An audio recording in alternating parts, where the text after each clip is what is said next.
Hey guys, I'm gonna show you how I made this Iron Man suit out of cardboard.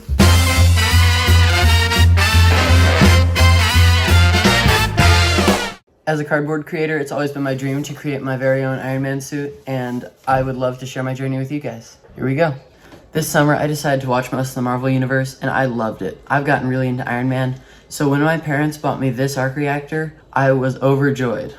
I decided to build a whole suit around it. In the previous months, I'd been working on Iron Man helmets like these, based off of Sean's crafts video. So go check out Sean's video if you want to learn more about how this system works. The only modification I made is instead of magnets coming up from the bottom, I just have them hot glued in here, and the faceplate has some there too. I really love them, and I had just kept working on them.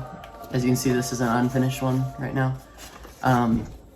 And so I decided to keep going. So the next step was to build a chest piece. So here's the chest piece. It has the spot for the arc reactor.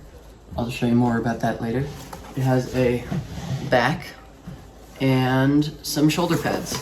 I started with the arc reactor canister here and moved out to these panels around the side and then did these. These have some interesting curves that were difficult, but I was able to use slits like this one and these to make it form to my body better. Then I moved to the back. I just did it all in one big piece, kind of as you can see. I used a spine, and under here I just started with this. Then I made these flaps because I didn't have enough time to do them at the beginning, and I thought they'd be a really cool movie accurate detail. There are no electronics in this suit, so I really wanted to do it analog. So I used these little tabs that run with this string through that tube, down through the back, and then pull here to push up this flap. I used paracord and pulled out the guts, and then pushed this string all the way down it with a paper clip as a guide. Then my mom suggested using these tabs to hide the rings that I was going to use. This chest piece kept falling out of the canister in the middle, so I added a little bar in the back to twisty tie this onto, because there are many holes to do that with. So I just used a silver twisty tie, and I threaded it around the back there, and it was just a little safety to hold it in. I'll link where you can buy one of these in the description below. The next piece is the abs. These did not take long. I freehand drew my best interpretation of what the ab looked like, then traced it about 5 or 6 more times. Then I filled in the gaps with one big piece of cardboard just to make it feel smooth on my stomach. As you can see, it's taller in the front because the back of the torso piece is longer than the front. This just comes undone with one little buckle in the side and they clamshell onto my body. They used to be a little too tight, but they were symmetrical, and because of that, I added a little spacer here to give it a little more width for me. The only problem is now they're just ever so slightly unsymmetrical. I also have some buckles here and here that snap into the codpiece and the butt plate. Speaking of which, here's the codpiece. It doesn't have too much. It has the one complicated curve with the corrugation running this way, but that wasn't too bad. I used the same system that I did for the chest plate. As you can see, this one's kind of breaking, but I'll repair that later. Then I have this buckle that clips into the abs.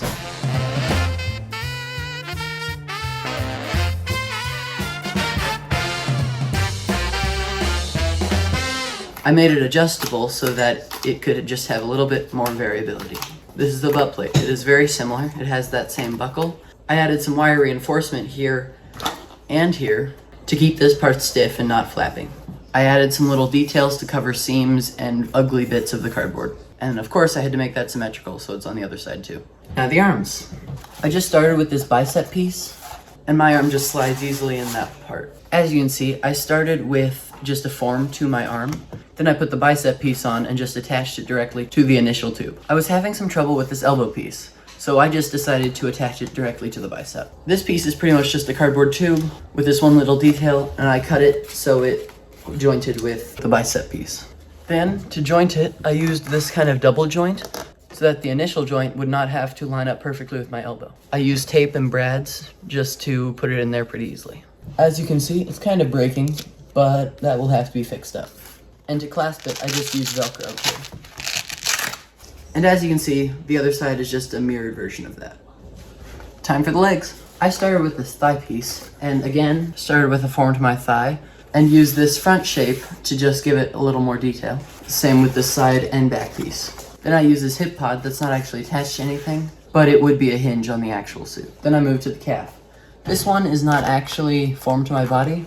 I just started with the front and then moved to the back with that shape and then one more piece to tie it all together. As you can see, this joint is the same as the other one with more heavy duty pieces, and you can pause there if you want to see how it works. It's also not perfect and it is breaking, but again, I will have to fix that later. The other side is identical and yeah, it's also breaking. This piece kept sliding down over my knee and became uncomfortable to walk in, so I decided to add a little strap to attach to a belt that I put around my waist, and that holds it up nicely enough for me. The undergarments I wear are this low profile belt.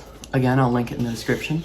These black sports tights, this black somewhat skin tight jacket, and finally this balaclava.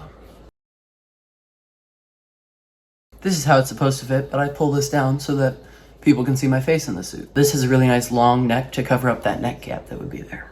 I will link places that you can get all of that in the description. I hope you've enjoyed this overview and are inspired to make your own cardboard creations. Thank you guys so much for watching till the end, and I have 2 more parts of this series to come. The other 2 parts will be more for people that would like to build their own suit, so stay tuned if you want to see those.